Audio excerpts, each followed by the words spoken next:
Mais uma vez estamos aqui para o debate, para a discussão e para a polêmica. Hoje nós vamos conversar sobre um conceito complicado, com múltiplas definições, com múltiplas interpretações. Estou me referindo à globalização, o conceito de globalização. O que significa exatamente globalização? Ou o que significa primordialmente globalização? Já que pode ser interpretado esse conceito de múltiplas formas. Em primeiro lugar, o ponto de partida está na interpretação econômica do sentido de globalização. Então, o que é globalização economicamente? Quando começou o processo de globalização em larga escala? Como ele acontece? Por que ele acontece? Globalização é um processo econômico inovador, porque é uma nova maneira de se produzir, é um novo modo de se produzir, é um novo estilo de produção, é um novo modelo de produção. Esse novo modelo de produção consiste essencialmente em se produzir partes, quer dizer,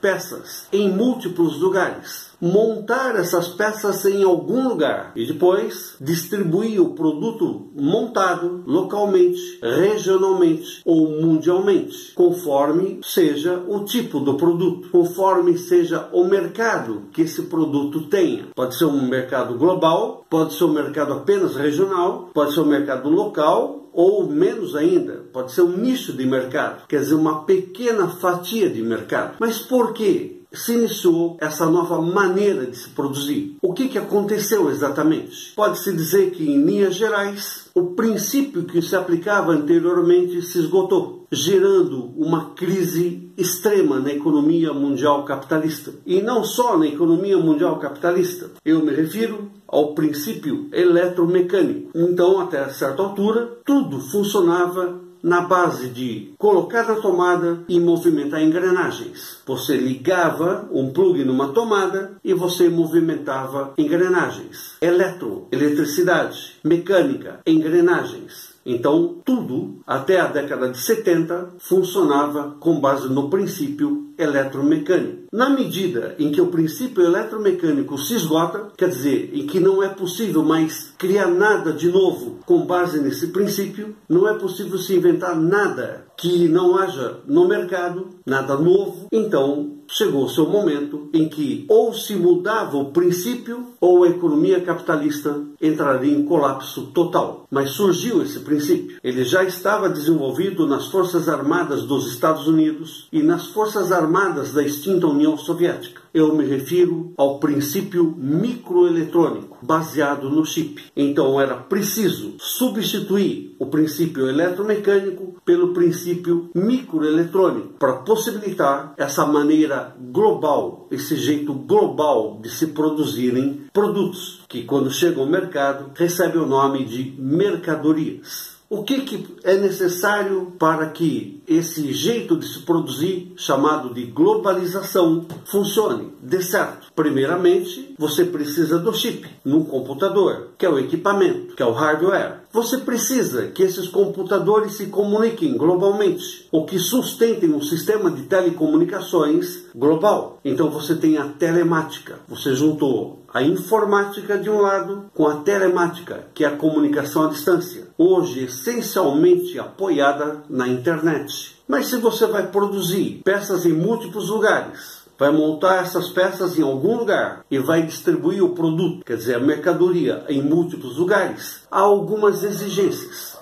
Primeiro, os engenheiros e os técnicos que vão desenvolver essas peças e depois que vão comandar a montagem dos produtos, eles terão que conseguir desenhos perfeitos, terão que conseguir que se encaixem de maneira perfeita. Então, nesse momento, entra a informática associada à telemática. Mas não é só isso. Será necessária uma ampla rede de distribuição desses produtos, dessas mercadorias. Então você precisa de um sistema ramificado de transportes que possa entregar com hora marcada qualquer mercadoria em qualquer lugar. Quer dizer, porta a porta. Então essa é a lógica do modelo de produção que nós denominamos de globalização. Perceba alguns fatos importantes. Antes, quando reinava o princípio eletromecânico, tudo era produzido numa fábrica só, que ficava num lugar só. Digamos, entrava um chassi de um carro na esteira, na linha de produção, e lá na outra ponta saía um carro completo. E as peças eram produzidas de modo geral ali mesmo, em fábricas imensas. Esse jeito de se produzir foi abandonado. Ao se abandonar esse jeito de se produzir, para os trabalhadores, significou um sério problema, porque